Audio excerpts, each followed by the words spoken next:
नमस्कार, कसे आहात सर्व? मस्त आहात ना? मस्तच राहा. सर्वांना सर्वप्रथम श्री स्वामी समर्थ. तुम्हाला सर्वांना आजचा दिवस खूप छान आनंदाचा आणि आरोग्यदायी जाओ. कालचा होता रविवारचा दिवस, तर दृष्टी मॅडम आल्या होत्या आणि तिच्या शाळेमध्ये काहीतरी कॉम्पिटिशन आहे, तर म्हणून त्यांचं चाललेलं प्रॅक्टिस. म्हणजे टीचरला व्हिडिओ असा शूट करायचा आणि मग तो टीचरला पाठवायचा. मग त्याच्यानंतर ते अप्रूव्ह करून मग पुढे सांगणार. तर निष्ठा म्हणून तिला छान निष्ठाने हा डान्स शिकवला. म्हणजे फोक डान्स आहे. तर त्याच्यामध्ये तिने हा गरब्याचा डान्स ती करते.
आवरलं, देवपूजा वगैरे करून घेतली. सगळं छान मस्त असं पसारा इथला सगळा आवरून घेतला. कोणी आलं तर आधी थोडंसं आपण असं आवरलं, म्हणजे फ्रेश ठेवलं. खाण्यापिण्याचं पण काय करणार असणार तर थोडंसं आवरलं ना तर बरं वाटतं. तर मिसळ बनवली, काय माहिती कशी झाली. तर आता त्यांची वाट बघते आहे. ते म्हटलेलं की 5 वाजता येईन, पण त्यांना उशीर झाला. आता 7 वाजायला आले. तर असो, येतील ते आता. आणि कोण येणार आहे ते मी तुम्हाला आल्यावरती नक्की दाखवेन. परत मला उद्याची सकाळची तयारी करायची आहे. उद्याचा आपला सोमवार आहे, सोमवारची पूजा आहे, तर उद्याची पण तयारी करायची आहे. दादांनी यावेळेला ना छान व्हाईट वस्त्र पाठवले आहेत, जे आपल्याला चौरंगावरती ज्या सोमवारच्या पूजा असतात, काही पर्टिक्युलर पूजा असतात, तेव्हा आपल्याला व्हाईट पांढऱ्या रंगाचे वस्त्र लागतात. आणि शक्यतो बाहेर एवढे चांगले मिळतच नाहीत खरं तर.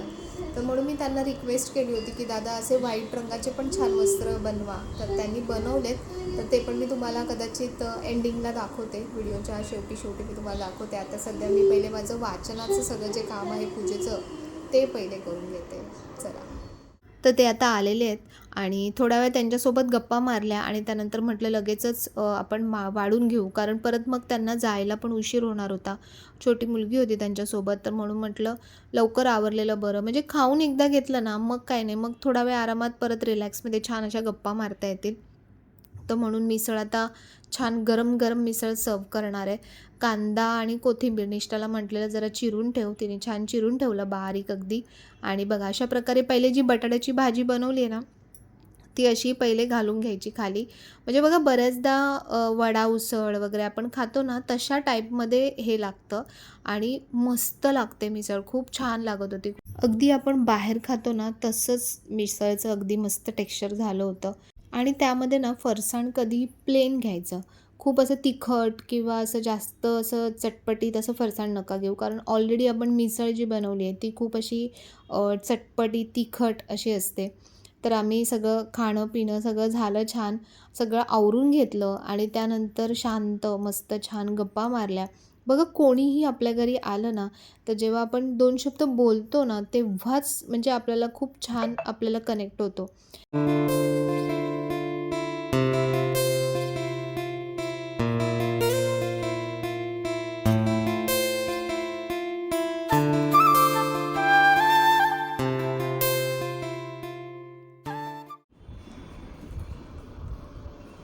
तर आज आमच्याकडे जे पाहुणे येणार होते ज्याची माझी तयारी चालू होती तर तुम्हाला म्हटलं होतं म्हणजे मी म्हटलं की आल्यावरतीच दाखवेन.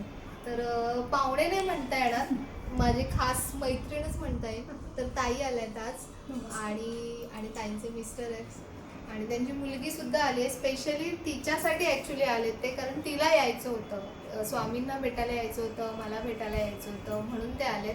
आणि मागच्या वेळी जर ताईंचा व्हिडिओ बघितला असेल बऱ्याच जणांनी तर ते ताईंना ओळखतील, पण नवीन आपले भरपूर सबस्क्रायबर्स आहेत त्याच्यामुळे पुन्हा एकदा ताईंची पुन्हा एकदा ओळख करून देऊ. मी सौ अंजली अनिल भोसले.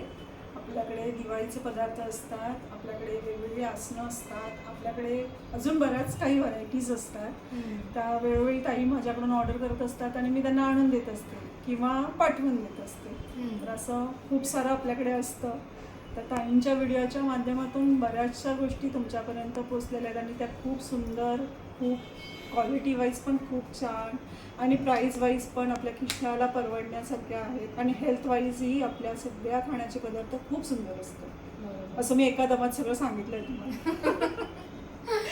नाही, आणि त्यांच्याकडून ॲक्च्युली मी तुम्हाला एक गोष्ट सांगते की खूप इन्स्पिरेशन घेण्यासारखी आहे त्यांच्याकडून, की त्यांची तब्येत ठीक नसते पण तरी पण त्या इतक्या सगळ्या गोष्टी करतात. मला स्वतःला आश्चर्य वाटतं कधी कधी की कसं करू शकतं. आता थोडंसं माझं काही दुखलं तरी मला लगेच डिस्टर्ब होतं, पण त्या एवढं सगळं मॅनेज करतात ती खूप मोठी गोष्ट आहे. आणि म्हणून आपण सगळ्या लेडीजने मी म्हटलं की असं शिकलं पाहिजे की कुठलीही परिस्थिती जरी आपल्यावरती आली ना तरी आपण त्या परिस्थितीला तोंड देता आलं पाहिजे आणि त्यासाठी स्वतः उभं राहिलं पाहिजे, स्वतः मेहनत केली पाहिजे, तेव्हाच आपल्याला पुढचे रस्ते भेटतात. तर ताई काय काय करतात, काय काय असतं त्यांच्याकडे, तर ते थोडक्यात मी तुम्हाला सांगते. तर बघा, खाण्याचे जे पदार्थ आहेत ना, तर आज त्यांनी जे आणले ते मी सांगते की उकडीचे मोदक आहेत. तर उकडीचे मोदक कसे आहेत आपल्याकडे? आपल्याकडे 35 रुपीजला एक मोदक आहे. ओके. परत आपल्याकडे हे नॉर्मल मोदक आहेत आपले आहेत ते. आणि आपल्याकडे रोज फ्लेवर असतात, मँगो फ्लेवरमध्ये पण असतात. मग त्यांची कॉस्टिंग थोडीफार म्हणजे 10-15 रुपये इकडे तिकडे होते. आता ॲक्च्युली पहिला मोदक आपल्याकडे जेव्हा सुरुवात झाली तेव्हा 20 रुपये होता. आता 35 झालं. ह्याचं कारणही तसंच आहे, कारण की आता नारळाचे भाव वाढले, गुळाचे भाव वाढले. त्यात पण आपण सेंद्रिय गुळ वापरतो, आपण केमिकल गुळ वापरत नाही, कारण की ह्याच्यामध्ये पण फरक असतो. जो गुळ असतो आपला सेंद्रिय गुळ असतो तो शेक करायचा झाला तर तुम्ही जर खोबऱ्यामध्ये तो मिक्स केला तर त्याला एक वेगळी लकाकी. आणि जो केमिकलचा गुळ असतो तो जेव्हा तुम्ही केला तर ते जे सारण असतं ना ते घट्ट होत जातं आणि त्याच्यामध्ये ते केमिकल असल्याकारणाने ती लकाकी नाही होत आणि टेस्टिंगला पण तुम्हाला थोडाफार तो आंबट लागतो, म्हणजे गोड आंबट असं लागतं. नर्स होत्या आणि खाण्यापिण्याच्या बाबतीत म्हणजे सांगूच नाही शकत की किती त्या काळजी घेतात. सगळ्या गोष्टी घरगुती आणि हायजेनिक पद्धतीनेच बनवलेल्या असतात. जो दिवाळीचा फराळ मागच्या वेळेला मी दाखवला होता की विदाऊट ऑइल किंवा काय बेक सगळा फराळ होता, की बऱ्याच जणांना कसं तेलकट वगैरे आता आपण हेल्थच्या हिशोबाने खात नाही, तर त्याच्यासाठी त्या बेक प्रोडक्ट्स सगळे दिवाळीचे जे आहेत ना तर ते बनवतात. तर म्हणून आता मधल्या सीझनमध्ये त्यांच्याकडे ह्या सगळ्या गोष्टी चालू असतात. अळूवडी असते, त्यानंतर कोथिंबीर वडी असते, त्यानंतर हे मेथीचे लाडू आहेत, डिंक लाडू आहेत. अजून काय असतात व्हरायटीज? अजून आपल्याकडे पुरणपोळी असते. त्याशिवाय माझ्याकडून कोणाला थेपले ऑर्डर करून पाहिजे असतील तर थेपले मिळतात. परत बाहेरगावी जायला आपल्या तिखट मिठाच्या पुऱ्या असतात तर त्या मिळतात. परत खाण्यामध्ये बघायला गेलं तर अगदी मला 1 वाटी वरण आणि 1 वाटी भाताचीही ऑर्डर येते. म्हणजे असं म्हणता येणार नाही की जसं आपल्याला जे आपल्याला ऑथेंटिक असतं त्या सगळ्या गोष्टी माझ्याकडे मिळतात. इव्हन माझ्याकडे खापरोळ्या मिळतात, रसातल्या शिरवाळ्या मिळतात, किंवा आंबोळी मिळते, घावणे मिळतात. म्हणजे हे सर्व पदार्थ माझ्याकडे मिळतात. पण कसं होतं, हे मी कुरिअर नाही करू शकत. जर आता तुमचे सबस्क्रायबर एवढे आहेत की असं पण फोन येतात की आम्हाला मिळेल का, तर हे कुरिअर नाही, हे आपल्या मुंबईतच मिळू शकतं. आणि पिकअप अँड ड्रॉपचं पण कसं असतं की मी विक्रोळीपर्यंत किंवा मुलुंड, माझे मिस्टर असल्या मला हेल्पिंग हँड ते एकच आहे, म्हणजे आमचे 2 आणि 2 4च हात आहेत. त्याच्यामुळे हे जे काय आहे पिकअप अँड ड्रॉपचं असतं ना, तर आम्ही काही जणांना स्टेशनलाही देतो नेऊन. अगदी मुलुंडपर्यंत असेल तर घरापर्यंत पण पोचतं केलं जातं, ठाण्यापर्यंत पण असेल तर पोचतं. पण ठाण्यात पण असं होतात म्हणतात की आम्ही ठाण्यात राहतो ना, एकदम गावात असतं, त्यामुळे मग आम्ही ठाणा स्टेशनला बोलवून हे देतो. आणि हे आमच्याकडे वर्षाचे 12ही महिने मिळतात. मोदक तर आमच्याकडे वर्षाचे 12 महिने एव्हरी संकष्टीला असतात. पण मोदकाची ही ऑर्डर देताना तुम्ही आधी 2 दिवस सांगा. त्या क्षणाला फोन करून मोदक नाही मिळणार की लिमिटेड असतात आणि मग काही जण नाराज होतात. तर खाण्याचे जे पदार्थ आहेत ना थोडंसं प्री तुम्ही ऑर्डर द्या, म्हणजे त्याच्या हिशोबाने ते आपण प्लॅनिंग करू शकतो. कारण ॲट अ टाइम सगळं मटेरियल आणणं बनवणं ह्या सगळ्या गोष्टींना आपल्याला माहिती की खरंच वेळ लागतो. म्हणजे मोदक पदार्थ तुम्ही लगेच इन्स्टंट करण्यासारखा नसतो. त्याला आधी भरपूर प्रिपरेशन्स असतात, त्यामुळे वेळ लागतो. किंवा अगदीच क्वांटिटी असते, काही जण 25 मागतात, काही जण 50 मागतात. आता श्रावण चालू झाल्यापासून लोक पूजेलाही गोड म्हणून मोदक खातात आता. पण तेही देताना तुम्ही जरा थोडंसं आधी 2 दिवस सांगितल्यानंतर त्याची तयारी असते, ती तयारी करून मग ते तुमच्यापर्यंत पोहोचेल. हे पदार्थ असतात प्लस आणखी त्यांच्याकडे पीठ असतात. माझ्याकडे कल्याणी ब्रँड म्हणून आहे, ज्यांची कणकवलीमध्ये फॅक्टरी आहे. तर त्या फॅक्टरीतून आम्ही मालवणी, म्हणजे आता मालवणी जे असते त्यांना माहितीच असेल, तर आपल्याकडे कोंबडी वड्याचं पीठ असतं, आपल्याकडे नाचणी घावणीचं पीठ असतं, आपल्याकडे घावण्याचं पीठ असतं, आंबोळीचं पीठ असतं, उपवासाचं थालीपीठाचं पीठ असतं, थालीपीठाचं पीठ असतं नुसतं नॉर्मल जे आपण खातो, उपवासाचं डोस्याचं पीठ असतं, इवन भजीचंही पीठ असतं, मंचुरियन पीठ असतं, त्यानंतर राजगिरा पीठ असतं, वरीचं पीठ असतं, त्यानंतर आपले कोंबडी वडे जे आपण खातो त्या कोंबडी वड्याचं पीठ असतं. ही सगळी पिठं असतात. ही सगळी पिठं इन्स्टंट आहेत, म्हणजे तुम्ही फक्त मीठ घालायचं, मळायचं आणि करायचं. आणि त्याच्यामध्ये पण कसं तुम्हाला जास्त वेळ लागत नाही, तयार असतं. आणि त्याची शेल्फ लाईफ पण भरपूर असतं. ह्याच्यामध्ये प्रिझर्वेटिव्ह अजिबात काय नाही, कारण की मी स्वतः एक पेशंट असल्याने मला माहिती आहे की काय खाल्लं पाहिजे काय नाही, त्या दृष्टिकोनातून गेलेलं असतं. त्यानंतर आपल्याकडे कोकम असतात, आपल्याकडे आगळ असतं, आपल्याकडे पणं असतं, आमरस असतं. काय करतात मला विचार येतो कधी कधी की कसं एवढं सगळं करतात. जवसाची चटणी असते, कारळ्याची चटणी असते, लसूण चटणी असते, त्यानंतर कढीपत्त्याची चटणी असते, त्याच्यानंतर लसूण गोळा चटणी म्हणून आमच्याकडे खूप फेमस आहे, जी पाट्यावर वाटली जाते आणि ती ताई नुसती तेलावर वाटली जाते, त्याला तुम्ही पाणी नाही घालत आणि ते तुम्ही अशीही विदाऊट फ्रीज तुम्ही ठेवू शकता. आरामात ती 5 ते 6 महिने राहते. इतकी सुंदर लागते, म्हणजे ती झणझणीत असते. इन शॉर्ट तुम्हाला घरगुती काही खायचं असेल, तुम्हाला जे खायचं असेल ना तुम्ही ताईंना विचारा. मला तरी वाटतं त्यांच्याकडे सगळंच अवेलेबल असतं, एवढं सगळी मोठी लिस्ट त्यांनी सांगितली आहे. तर त्याच्यामुळे तुम्हाला जे पण असं काही घरगुती हवं असेल तर तुम्ही ताईंना नक्की कॉन्टॅक्ट करा. ताईंचा नंबर मी डिस्क्रिप्शन बॉक्समध्ये सुद्धा देते तुम्हाला. आणि त्यांनी त्यांच्याकडे सगळे पूजेची जी काही गोष्टी असतात, म्हणजे डेकोरेशनचे जे आसन म्हणा किंवा वस्त्र पण असतात, स्वामींचे वस्त्र आसन, ते मी तुम्हाला वेगळं दाखवते कारण व्हिडिओ आपला मग खूप मोठा होईल याच्यामध्ये. तर त्यांनी जे आणलेत ना आसन वगैरे, तर ते पण मी तुम्हाला दुसऱ्या व्हिडिओमध्ये व्यवस्थित सगळं क्लिअरली दाखवते. आणि अजून एक असतं आपल्याकडे, ते पण सांग. आपल्याकडे करवंदाचं लोणचं असतं. अच्छा. आपल्याकडे हळदीचं लोणचं असतं. ते तुम्ही बनवता स्वतः? हे स्वतः बनवतो. आणि हळदीचं लोणचं तर तुमचं खूप छान असतं. तर कारल्याचं लोणचं असतं, लसणीचं लोणचं असतं, ही पण लोणची आपल्याकडे असतात. आता हे तर मी सगळं आणलं. मी म्हटलं ना तुम्हाला जे खायचंय तुमच्या लिस्ट मधून तुम्ही विचारा की ताई हे मिळतं का, ते ताई अवेलेबल बरोबर करून देतील असं मला तरी वाटतंय. त्यामुळे आता सध्या जे सगळीकडे भेसळयुक्त पदार्थ या सगळ्या गोष्टी ज्या चालल्या आहेत, आपल्याला कुठेही मागवायला किंवा कुठल्याही शॉपमधून घ्यायला आपण 10 वेळा विचार करतो की यात प्रिझर्वेटिव्ह असतील का किंवा कशा पद्धतीने बनवलं असेल. म्हणून मी यांच्या अशा लोकांचे कॉन्टॅक्ट तुम्हाला का देते, कारण मी स्वतः ते जेन्युइनली बघते, खाऊन बघते, सगळ्या गोष्टी चेक करते आणि त्याच्यानंतरच तुमच्यापर्यंत त्या पोचतात. तर म्हणून घरगुती तुम्हाला चांगलं हायजेनिक व्यवस्थित काही ऑप्शन्स अवेलेबल असतील तर ताईंकडे तुम्ही नक्की कॉन्टॅक्ट करा. ताईंचं हे कृष्णा स्नॅक्स म्हणून ताईंचा हा बिझनेस आहे आणि नंबर मी तुम्हाला डिस्क्रिप्शन बॉक्समध्ये देईन. तर आता बाप्पा येणार आहेत, तर उकडीचे मोदक आपल्याला लागतातच. तर ज्यांना जमत नाही आहे, वेळ नाही आहे, बनवता येत नाही आहे, तर सगळ्यांसाठी हे असे बेस्ट ऑप्शन आहेत. आणि माझ्याकडे जर उकडीचे मोदक तुम्हाला मागवायचेच असतील तर मला 5 ते 6 तारखेपर्यंत ॲडव्हान्स बुकिंग करावी लागेल, की जेणेकरून मला क्वांटिटी कळेल बरोबर. आणि ती तुमच्यापर्यंत कशी पोचवायचं तर ह्याचा सोर्स पण मला बघावा लागेल. बरोबर. नाहीतर अगदी 14ला गणपती आहेत आणि तुम्ही मला 10ला कॉन्टॅक्ट करताय तर तसं थोडंसं विस्कळीत होऊ शकतं किंवा ती ऑर्डर तुम्हाला तेवढ्यापर्यंत मिळेल असं सांगू शकत नाही. कारण की माझे मोदक इवन आपल्या मुंबईतच नाही तर माझे मोदक सुरतपर्यंत जातात. ते आम्ही प्रिझर्वेटिव्ह जी व्हॅनिटी असते तर त्याच्यामधून पाठवतो. ओके. तर मग अशा जर ऑर्डर घ्यायच्या असतील तर आपल्या आपली जी लॉटमध्ये. मुंबईतली लोक आहेत त्यांना प्रिझर्वेटिव्ह द्यायला मला तरी आवडणार नाही. बरोबर. कारण की ती जी चांगली गोष्ट आहे, ताजी गोष्ट आहे ताजंच आणि जे मोदक तुमच्यापर्यंत गरम आणि पोहोचेल. ताजं खाण्याची जी मजा आहे हां. ती तुमच्या प्रिझर्वेटिव्हमध्ये नाही. नाहीये. तर त्यामुळे जर मला कॉन्टॅक्टच करायचं असेल किंवा मला मेसेजेस मला जर मी कॉल नाही उचलला तर तुम्ही मला मेसेज टाका. कारण की असं होतं की टाईमचा व्हिडिओ केल्यानंतर कंटिन्यूस कॉल खूप calls असतात येतात. आणि एखादा जर कॉल मिस झाला तर समोरचा माणूस रागे करतो.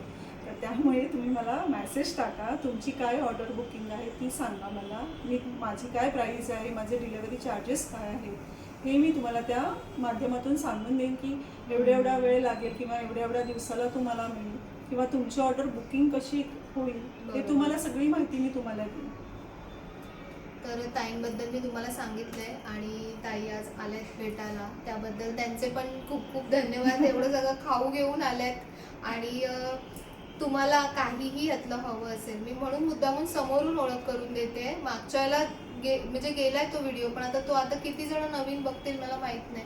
तर त्याच्यामुळे जो व्यक्ती ते बनवतो ना ते त्यांना दाखवायला पण मला खूप आवडतं. असं नाही की फक्त प्रोडक्टच दाखवायचे, म्हणून त्यांना म्हटलं की तुम्ही स्वतःच या आणि स्वतःच दाखवा. तर तुम्हाला आणखीन काय बोलायचंय? नाही, मी एवढेच आभार मानेन सर्वांचे. आधी आता नवीन असतील त्यांचेही आभार मानेन आणि जे जुने आहेत त्यांचे तर आभार मानेनच. कारण की माझ्या दिवाळीच्या फराळांना जो काही रिस्पॉन्स मिळाला त्याला खरंच मी खूप धन्य झाले आणि सगळ्यांनी अजूनपर्यंत कोणाचीही कंप्लेंट नाही आणि सगळ्यांनी आशीर्वादच दिले. कारण की माझा फराळ सगळ्यांना आवडला. आणि मेन काय होतं माहिती आहे का, दिवाळीपर्यंतच माझा फराळ का असतो कारण की मला नंतर ती जी बेकरी असते ती बुक करायला मिळत नाही. हार्डली 1-2 किलोसाठी ते लोक आपल्याला प्रोव्हाइड नाही करत. तर आणि ते ओव्हनमध्ये म्हणाल ना तर ते ओव्हनमध्ये करायला खूप जड जातं आणि त्यांचं जे टेम्परेचर असतं आणि आपल्या ओव्हनचं टेम्परेचर असतं ते मिसमॅच होतं. तर त्यामुळे ज्या काही दिवाळीच्या ऑर्डर्स आहे तुम्हाला ते दिवाळीत मिळणारच आहे 100% आणि चांगलं व्यवस्थित. आता मुंडे सरांनी तर खूप टाईट करून टाकलं आहे, तर आपलं तसं काहीच नाही आहे. त्यामुळे आपण हसत हसत घेऊ शकतो आणि छान आयुष्य छान आरोग्य जपू शकतो आपलं. बरोबर. तर चला, थँक्यू सगळ्यांना. ताईंना पण पुन्हा एकदा खूप खूप थँक्यू की आपल्यापर्यंत इतके छान छान गोष्टी म्हणजे आपल्याला खूप आता लेडीज वर्किंग आहेत त्यांना खरंच वेळ मिळत नाही किंवा कोणाला बनवता येत नाही किंवा नवीन ज्या आता मुली आहेत त्यांना सुद्धा खायची इच्छा असते पण जमत नाही कधी कधी. तर अशा पद्धतीने आपल्याला घरगुती पदार्थ खायला मिळतील, बाकीच्या गोष्टी पण अशा छान छान मिळतील. म्हणून ताईंना सुद्धा खूप खूप धन्यवाद. तर जसं त्यांनी सांगितलं की खाण्याचे भरपूर पदार्थ त्यांच्याकडे अवेलेबल असतात, अगदी घरगुती हाताने बनवलेले हायजेनिक पदार्थ आणि त्या असं रेडी गोष्टीसुद्धा सेल करतात, आसन वगैरे. मागे पण त्यांनी बघा एकदा आसन दाखवले होते आणि खूप सगळ्यांना खूप आवडले होते. मोराच्या पिसाची डिझाईन संपूर्ण साईडला होती. तर त्यांची चॉईस खूप मस्त आहे आणि ह्यावेळीसुद्धा त्यांनी एकापेक्षा एक असे मस्त आसन आणलेले आहेत. तर मी तुम्हाला छान असं मस्त फुरसतमध्ये दाखवेन. आणि श्रावण महिना सुरू आहे, आपल्या घरी छान जोडपं आलेलं आहे. तर कोण कोणाच्या रूपात आपल्या घरात येतं काय माहिती नाही, तर असं लक्ष्मीनारायणाच्या रूपातच जे पण येतात. तर म्हणून म्हटलं की अनाईसे ताई आल्या तर त्यांची ओटी भरून घेऊ. तर म्हणून ओटी असं नाही पण म्हणून त्यांना भेटवस्तू म्हणून मी छान साडी मागवलेली होती ना, ही साडी मी सोनाली ताईंकडून मागवली म्हणजे प्रांजल शिंदे ब्लॉग्स आणि दाखवलीसुद्धा होती. यातल्या मी सेम 2 साड्या मागवल्या होत्या. तर कुठले बघा आपण कधी गोष्टी घेतो पण कधी कोणाच्या नशिबात ती असते किंवा कोणाला देतो आपण सांगता येत नाही. तर मी असं काही ठरवून घेतली नव्हती की म्हणजे त्यांच्यासाठीच असं मागवली नव्हती. पण होतं म्हणजे जे वस्तू ज्याला जायची असते ना ती त्याच्याकडे बरोबर पोहोचते. तर ते गेले, उशीर झाला आम्हाला पण खूप सगळं आवरेपर्यंत. त्यानंतर मग आता मी सकाळची उद्याची तयारी करून ठेवते. आजचा जो श्रावण सोमवारचा व्हिडिओ आहे ना, तो तुम्हाला पूजेचा उद्या येईल. खूप छान आजची पण पूजा झाली. तुमची पूजा कशी झाली आजची ती मला कमेंटमध्ये नक्की सांगा. आणि ताईंच्या बाबतीत तुम्हाला सांगायचं झालं तर मी एक गोष्ट सांगेन, की बघा परिस्थिती खरंच सारखी कधीच राहत नाही. म्हणजे त्या एका काळी ICU सेक्शनला नर्स म्हणून काम करत होत्या. त्यांच्या मिस्टरांचा सुद्धा खूप चांगला जॉब होता. कोरोनामध्ये त्यांचा जॉब गेला. त्यानंतर ताईंचं खूप मोठं मेजर आजारपण आलं. त्यामुळे त्यांना पण त्यांचा जॉब सोडावा लागला आणि त्यानंतर परिस्थिती बघा किती बिकट होत गेली. पण त्या कधी हरल्या नाहीत परिस्थितीच्या समोर, ना आजाराच्या समोर. प्रत्येक वेळी त्या ठामपणे उभ्या राहिल्या. मिस्टरांनी पण त्यांना तेवढीच साथ दिली आणि दोघांनी एकमेकांच्या साथीने आज ते इथपर्यंत पोहोचलेत. पण मला तुम्हाला सांगायचं यातून हेच आहे, की आपली परिस्थिती कधीच सारखी राहत नाही. म्हणजे आज जरी माझ्याकडे भरपूर पैसा असेल, पण उद्या तो असेलच किंवा नाही याची शाश्वती नाही. तर म्हणून आपले हातपाय जोपर्यंत धड आहेत ना, तर तोपर्यंत मेहनत करत राहा, काम करत राहा. कारण परिस्थिती कितीही बदलली ना, तरी आपण आपलं जर काम नियमित, व्यवस्थित, प्रामाणिक करत असू ना, तर आपल्याला त्रास होतो, पण तितका त्रास होत नाही, जितका आपण अगदी रिलॅक्स होऊन जातो. जेव्हा आपल्याकडे खूप साऱ्या गोष्टी, सगळं काही अवेलेबल असतं, तेव्हा आपण कधी-कधी खूप रिलॅक्स पुढचा आपण खूप विचार करत नाही, की हे आपल्याला असं वाटतं, की हे आत्ता आहे ना, हे असंच आयुष्यभर चालू राहील. पण आयुष्य इतकं अनसर्टन आहे ना, की कधी काय होईल काहीच सांगता येत नाही. तर असं चला, तर आजचा व्हिडिओ आवडला असेल तर नेहमीप्रमाणे लाईक, शेअर, सबस्क्राईब नक्की करा. पुन्हा भेटूया अशा छानशा व्हिडिओमध्ये. तोपर्यंत सर्वांना बाय आणि सर्वांना श्री स्वामी समर्थ.